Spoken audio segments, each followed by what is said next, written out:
Hello and welcome to Change is Good. My name is Brian. We're going to hunt another box of half dollars. We got 50 rolls to go through, 1,000 half dollars in total. We're going to be looking for silver, proofs, NIFCs, or coins not intended for circulation, foreign coins, mint errors, and varieties such as repunched mint marks and double dies. Let's open it up and see what I got on top.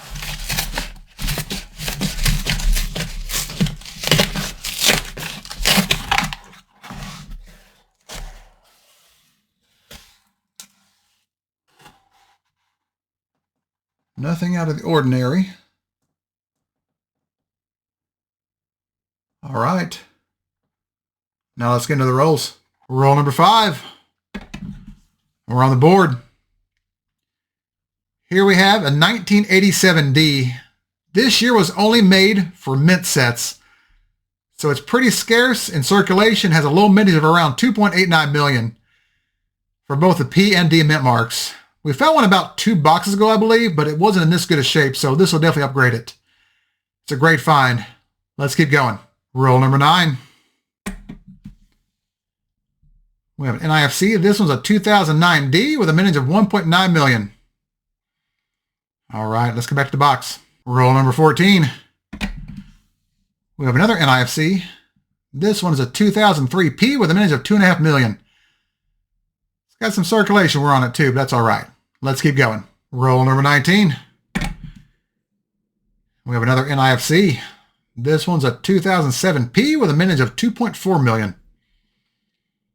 Pretty good shape too. Let's go back to the box. Roll number 20. And we now have the other half. The 1987 P to go with the D. With the same mintage of 2.89 million. I believe we've got an album dump here. I've got a stack of uncirculated 80s and 90s right here, so someone definitely dumped an album in this box. They're all different dates and mint marks, and they're all in uncirculated condition. This is going to be good for the albums. Let's keep going. Roll number 24, almost halfway through. And you guessed it, another NIFC. This one's a 2009 P with a mintage of 1.9 million. All right, let's go back to it. Roll number 26. We finally have something that looks promising. Right there. All right, finally some silver, a 1966, 40% silver.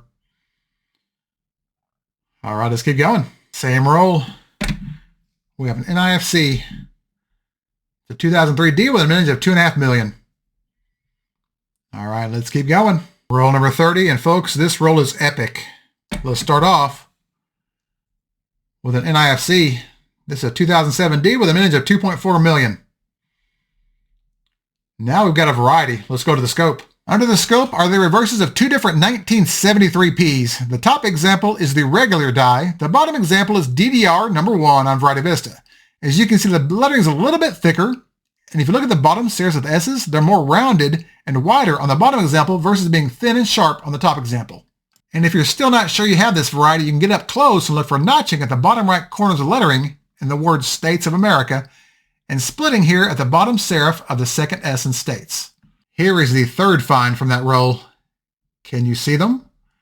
We have 1, 2, 3 clips on the outside of the planchet there. A triple clipped planchet. Even though they're minor, they're there, and they show on both sides of the rim. That's a pretty cool mint error. Let's go back to the box. Roll number 34, and we've got another variety. Here we have a regular 1971 D.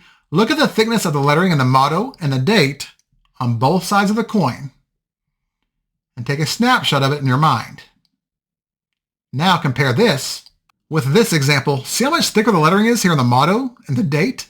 And if you look at the word trust, you can see heavy doubling in the lettering with big notches at the bottom corners of both legs of the R and the top of the U on both sides. Here's a comparison of the letter T in Liberty on both examples. The left example is the regular die. The right example is the double die. See how much thicker the lettering is on the right example versus the left? And lastly, if you look at the letter E in Liberty, you can see splitting at the top and bottom corners of the middle bar. This is DDO number 9 on Variety Vista and can be identified by the shape of the letter I in the word N, as it has the older design from the 60s coins, by the mint mark placement, and by the splitting over here in the word trust. It's one of my favorite varieties. Let's go back to the box. Next roll number 35, we have another variety. Back to the scope. Again, here's a regular 1971D. This time we have a different font in the letter I over here on the word N. Look at the lettering, look at the thickness, and compare this with this example. Notice the lettering is a little bit thicker. The date's also a bit thicker. And if you look at the letter I, it's heavily doubled.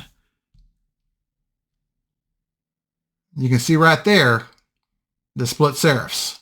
And if you look at the word trust, you'll see the lettering is a little bit thicker than normal. And if you go up here to the letter T in Liberty, you'll see it's a bit wider than normal with a wide and flat serif here on the left. This is DDO number 6 on Variety Vista, or the FS 102 in the Cherry Picker's Guide, and can be most easily identified by the splitting over here in the letter I in the word N. Now let's go back to the box. Next roll number 36. We have an NIFC. It's a 2002D with a mintage of 2.5 million. All right, let's keep going. Roll number 44. We have another NIFC. This is a 2008D with a mintage of 1.7 million. All right, back to the box. Roll number 47. We have another NIFC. It's a 2008P with a mintage of 1.7 million. All right, let's keep going. And the last roll has 2 finds. A key date NIFC 1987P, the second one for the box, and a 2002P NIFC with a mintage of 3.1 million. Good way to end the hunt. Let's do a recap. Well, folks, that was a box. We had 18 finds on the board. We had one 40% silver from 1966, 3 varieties, which were 1971D, FS102, a 71D, DDO number 9, and an uncirculated 1973P, DDR number 1. We had a trio of 1987 key date NIFCs, 2 from Philadelphia, 1 from Denver. We had a 1971D with 3 rim clips on it. That was a find of the box. We also had 10 NIFCs ranging from 2002 through 2009. I also pulled 2 stacks of high-grade examples for the albums ranging from 1971 through 2000. Some of the examples are probably graded Mint State 64 or perhaps even 65. They're that nice. Undoubtedly a collection dump because most of them are different dates and mint marks. And as always, thank you all so much for watching. If you enjoyed this content and it made you smile even a little bit, hit that thumbs up and subscribe. And if you have any feedback or questions about any of these finds, feel free to leave me a comment and I'll get back with you as soon as I can. Thanks again, and remember, every coin has a story, even if some of those stories may appear to be tall tales. I'll see y'all next time.